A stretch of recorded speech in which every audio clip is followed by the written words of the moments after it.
Hello everybody, welcome back. Today as already I got you on the video. In this video I'll show you how you can change your language on your Steam app. But before that, please do make sure to like our video, subscribe our channel, and if any further delay, we'll simply go ahead and step into our video. For that matter, what you would do is simply gonna go ahead, access your Steam app on your mobile phone, and then afterwards this kind of interface is gonna pop up right here in this home section of your Steam app. You're simply gonna go ahead, tap on this option given as a three hamburger menu icon, or you can just see three horizontal lines. Go ahead, tap on it. Now in this case you can find all kind of settings options given by Steam itself for you to upgrade or check any settings you would like for your Steam account and app itself. But for us to change the language, we'll have to go below and tap on the settings option given here in this section. Go ahead, tap on it.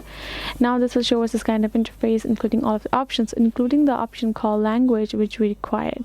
You can see use account settings. We have to go tap on it, and now you can see we can find all kinds of language that are available, and you can choose according to your liking and your preferences.